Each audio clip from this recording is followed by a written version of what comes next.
Mass is defined as the amount of matter in an object and its unit of measurement is kilograms. It is also referred to as the inertia of an object.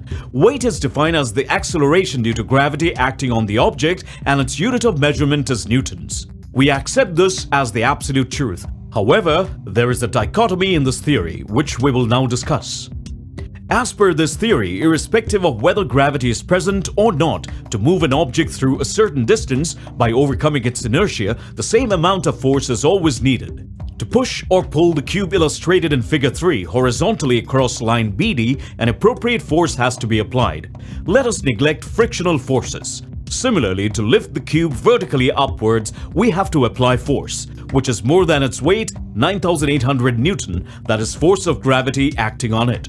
Now, if we for a moment visualize that gravity is absent, we will still have to apply the same amount of force as before to push or pull the object horizontally, whereas to lift it, we will require very little force as its weight, as per current theory, is now zero. We cannot practically verify this theory as we cannot switch off gravity. However, with a little bit of logical reasoning, we can prove that this theory is wrong. Let us visualize that gravity is still absent and that the cube is turned on its side so that surface B is now facing downwards as illustrated in figure 4. If we apply the same reasoning as before, now we will have to apply force across AC to overcome its inertia and make it move, whereas to lift it very little effort is required. Wait a minute, this is where the dichotomy arises.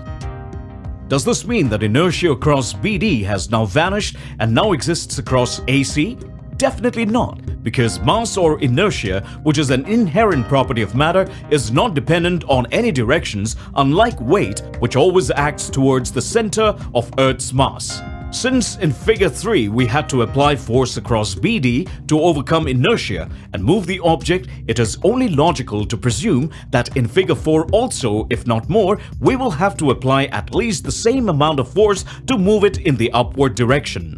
This dichotomy becomes more clearly evident when think of a cube whose mass is a few thousand tons or more.